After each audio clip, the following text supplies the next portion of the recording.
Excellences, collègues, Mesdames et Messieurs, permettez-moi de commencer mon intervention par remercier nos hosts de nous avoir réunis aujourd'hui, le Président et Son Excellence Macky Sall, Président du Sénégal, et aussi mon frère, le Président Adesina, le Président du groupe de la Banque africaine de développement. Ce sommet se déroule à un moment critique. Au cours de l'année écoulée, partout, y compris en Afrique, les petits producteurs ont souffert un pas combiné de hausse de prix et d'autres chocs. Et comme vous le savez, les petits agriculteurs sont en première ligne face au changement climatique. Il n'existe pas de solution rapide et nous savons que nous devons transformer l'agriculture en Afrique en partant de la base. Mais au-delà de cela, nous devons transformer aussi le système alimentaire. Cela signifie produire notre nourriture de manière plus efficace. Mais nous avons également besoin d'une nourriture de meilleure qualité qui soutient des régimes alimentaires plus nutritifs. C'est notre devoir de fournir des moyens de production décents aux femmes, hommes et jeunes ruraux travaillant dans le secteur agricole. Enfin, des systèmes alimentaires rénovés devront aussi favoriser un environnement plus sain et plus résilient, notamment en ce qui concerne les sols, l'eau et la biodiversité. Je ne dis rien que vous ne sachiez déjà, mais j'insiste sur l'urgence renouvelée de notre travail. Le moment est venu de faire de réels progrès. En 2023, nous ferons le point sur les progrès réalisés depuis le sommet sur le système alimentaire tenu en 2021.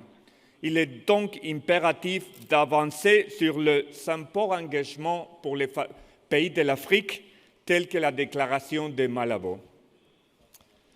As we do this, we need all stakeholders around the table, the heads of state, the governments, the ministers of finance, as well as the ministers of agriculture, the private sector, international partners, central banks, and other financial institutions, and most importantly, farmers and their farmers' organizations. The agenda is complex, and we will not succeed unless we really align our efforts. This means clear visions for change set up by African leaders with African solutions are essential to guide us in this process. But we also need tools to turn these visions into policy action and into concrete investment opportunities. It is here where the Food and Agriculture Compacts that we launched at this summit can make a big difference.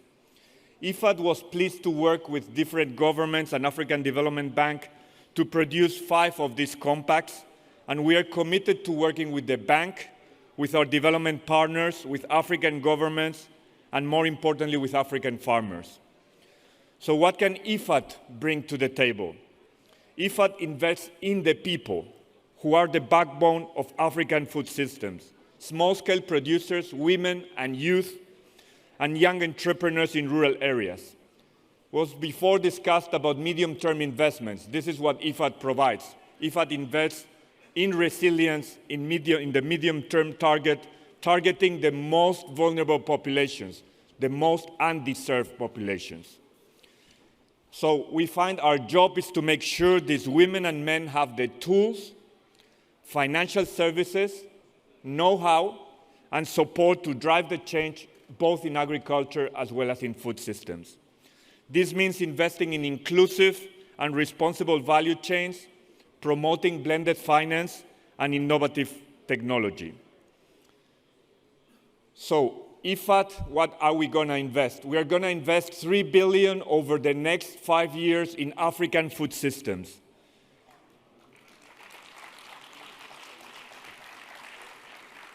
And this is just a catalyst that goes beyond our own investments. We bring other partners, we bring climate funds, and we find ourselves as an assembler of development finance that targets those that are most vulnerable, the small-scale producers, women, youth, in rural communities that are underfunded. In the coming years, I look forward to supporting Africa's agenda for food systems change through IFAD's laser focus on small-scale producers and rural entrepreneurs, and our capacity to mobilize and leverage funding from climate financing as well as private sector. I am impatiently looking forward to working with all of you and to making Africa self-reliant and self-sufficient.